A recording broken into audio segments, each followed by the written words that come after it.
एक ऐसी किताब के बारे में सोचिए जिसने 600 सालों से ज्यादा समय से दुनिया को हैरान कर रखा है। एक किताब जो अपने हर पन्ने में रहस्य छुपाए बैठी है और जिसकी गुत्थी आज तक कोई नहीं सुलझा पाया।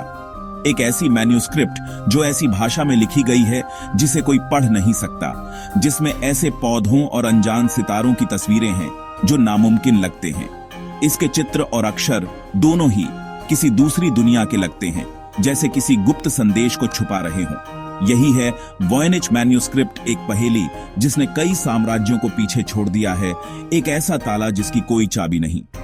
सदियों से विद्वान, कोड ब्रेकर और इतिहासकार इसकी भाषा और चित्रों को समझने की कोशिश कर रहे हैं, लेकिन हर बार यह किताब और भी रहस्यमयी हो जाती है।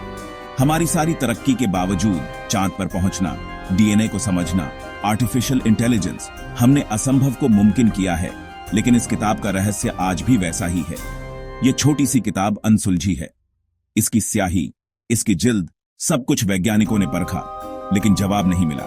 इसके पन्ने खोए हुए ज्ञान की फुसफुसाहट करते हैं, या शायद एक ऐसे रहस्य की जिसे कभी जानना ही नहीं था। हर पन्ना एक नई पहेली है, हर चित्र एक नई कहानी।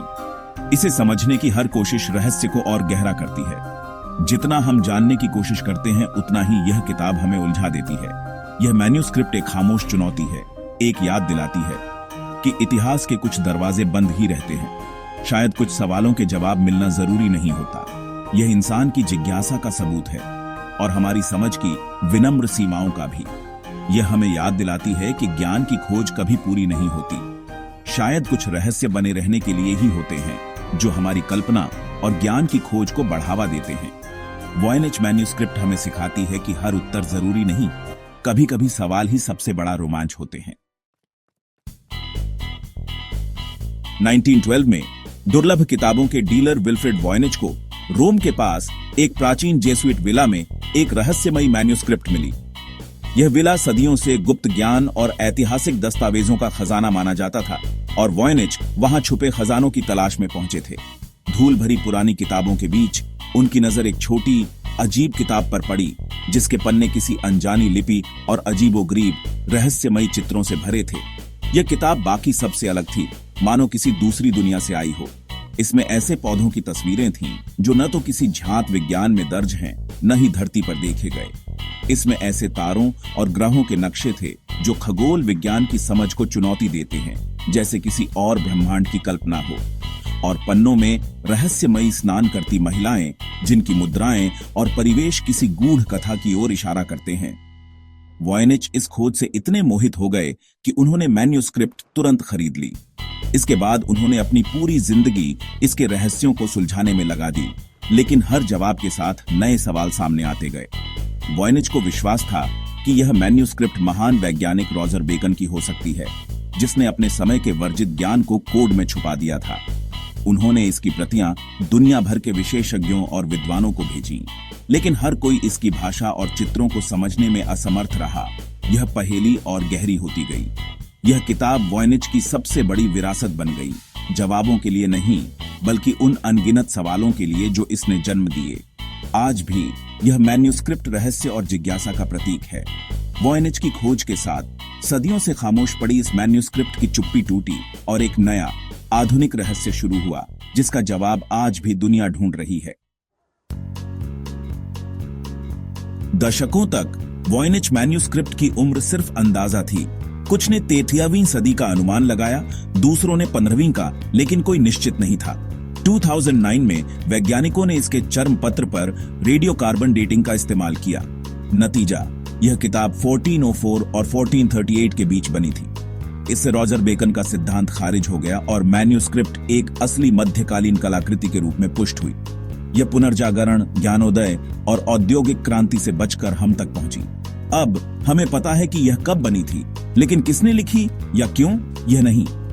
डेटिंग ने जालसाजी के संदेहियों को चुप करा दिया, लेकिन रहस्य को और गहरा कर दिया। मैन्युस्क्रिप्ट की उम्र तो निश्चित है, इसका अर्थ अभी भी मायावी है। वॉयनिच मैन्युस्क्रिप्ट अजीब सपनों जैसे हिस्सों में बंटी है। पहला, हर्बल सेक्शन, पौधों के पन्ने जिनमें से कोई भी प्रकृति में मौजूद नहीं। अगला, खगोलीय सेक्शन, एक अनजान ब्रह्मांड से तारों के नक्शे और राशि चक्र के निशान। फिर बाल्नियोलॉजिकल सेक्शन, तालाबों में नग्न महिलाएं, रहस्यमयी पाइपों से जुड़ी हुई, कुछ अनुष्ठान का हिस्सा, कुछ शरीर रचना विज्ञान का, सब कुछ समझ से परे। इसके बाद एक फार्माकोलॉजिकल सेक्शन आता है जिसमें पौधों के हिस्से और जार हैं, जैसे कि खोई हुई दवाओं के लिए हों। अंतिम पन्ने शुद्ध टेक्स्ट हैं, रहस्यमयी लिपि बिना किसी चित्र के बहती हुई। हर सेक्शन एक पहेली के भीतर एक पहेली है, एक ऐसी दुनिया जो मैन्युस्क्रिप्ट के रहस्य को और गहरा करती है। किताब कोई स्पष्टीकरण नहीं देती, केवल और बंद दरवाजे। वॉयनिच मैन्युस्क्रिप्ट का दिल उसका टेक्स्ट है, 240 से ज्यादा पन्ने, एक ऐसी लिपि में जो कहीं और नहीं मिलती। लगभग 20-30 अद्वितीय अक्षर आत्मविश्वास से लिखे गए शब्द और वाक्य बनाते हैं जो वास्तविक पैटर्न का पालन करते हैं। संरचना एक सच्ची भाषा का सुझाव देती है, लेकिन यह मानवता की किसी भी झांत भाषा से मेल नहीं खाती। भाषाविदों, क्रिप्टोग्राफरों और कोड ब्रेकर्स ने हर तरीका आजमाया है, प्रतिस्थापन, पॉलीअल्फाबेटिक सिफर, यहां तक कि खोई हुई भाषाएं भी, सभी विफल रहे हैं। टेक्स्ट की सांख्यिकीय खामियां, दोहराए गए शब्द, अजीब अक्षर वितरण इसे और भी अजीब बनाती हैं। कुछ सोचते हैं कि यह एक खोई हुई भाषा है, दूसरे एक कृत्रिम भाषा। मैन्युस्क्रिप्ट सिर्फ एक कोड नहीं है, यह अर्थ का एक किला है, कसकर बंद। इसकी खामोशी इसकी शक्ति है, अज्ञात की विशालता की याद दिलाती है। दुनिया के सबसे अच्छे कोड ब्रेकर्स, इतिहास के सबसे तेज दिमाग और तकनीक के क्षेत्र में सबसे आगे रहने वाले वैज्ञानिक, सभी ने एक ही चुनौती का सामना किया है। WWE के क्रिप्टोनालिस्ट से लेकर आधुनिक AI तक हर युग के विशेषज्ञों ने वॉयनिच मैन्युस्क्रिप्ट की गुत्थी सुलझाने की कोशिश की है। सभी ने वॉयनिच मैन्युस्क्रिप्ट को तोड़ने की कोशिश की है और असफल रहे हैं। विलियम फ्राइडमैन, जो अपने समय के सबसे बड़े कोड ब्रेकर माने जाते थे, जिन्होंने दुश्मन के कोड तोड़े थे और जिनकी प्रतिभा ने युद्धों का रुख बदल दिया था, ने इस पर सालों बिताए और हार मान ली। उनकी हार ने यह साबित कर दिया कि यह पहेली साधारण नहीं है। कंप्यूटर और एल्गोरिदम ने पैटर्न, सांख्यिकीय विश्लेषण, एनाग्राम और सिफर की तलाश की है। हर संभव गणना और लॉजिक आजमाया गया, लेकिन कोई चाबी नहीं मिली। नतीजा हमेशा एक ही रहा, रहस्य जस का तस। यहां तक कि आर्टिफिशियल इंटेलिजेंस, जो आज की सबसे उन्नत तकनीक है, जिसे भाषाओं को पहचानने के लिए प्रशिक्षित किया गया है और जो हजारों भाषाओं के पैटर्न समझ सकती है, भी खाली हाथ लौट आया है। उसकी गणनाएं भी इस रहस्य के आगे बेबस रहीं। 2017 में एक संक्षिप्त AI ब्रेकर थ्रू जांच के दौरान फुस हो गया और उम्मीदें फिर टूट गईं। मैन्युस्क्रिप्ट मानव अंतर्ज्ञान और मशीन लॉजिक दोनों का विरोध करती है। यह एक ऐसी चुनौती है जो दोनों की सीमाओं को उजागर करती है। इसका कोड शायद कुछ ऐसा है जिसकी हम कल्पना भी नहीं कर सकते। शायद यह किसी खोई हुई भाषा या अज्ञात लॉजिक का हिस्सा है। वॉयनिच मैन्युस्क्रिप्ट विश्लेषण की सीमाओं का एक स्मारक है, जो हमें हमारी जिज्ञासा और सीमाओं की याद दिलाता है। हर पहेली का हल नहीं होता और कुछ सवाल हमेशा अनुत्तरित रह जाते हैं। कुछ रहस्य, ऐसा लगता है, पूरी तरह से सुरक्षित रखे जाते हैं, शायद हमेशा के लिए। वॉयनिच मैन्युस्क्रिप्ट के लेखक के बारे में सिद्धांत गुप्त समाजों से लेकर अकेले जीनियस तक, कीमियागरों से लेकर धोखेबाजों तक फैले हुए हैं। कुछ इसे एक सताए गए रहस्यवादी की सांकेतिक डायरी मानते हैं और कुछ खोई हुई सभ्यता का अवशेष।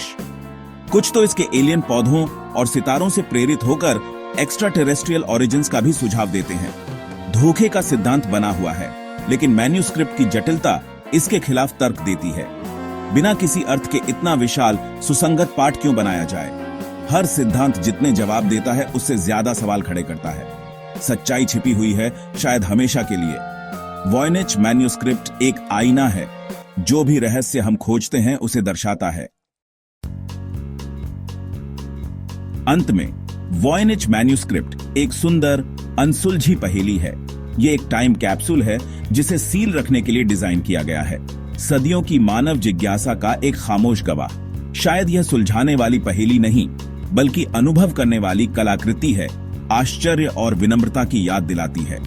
यह किसी भूली हुई संस्कृति की खोई हुई आवाज हो सकती है, या ज्ञान की सीमाओं के बारे में एक चेतावनी।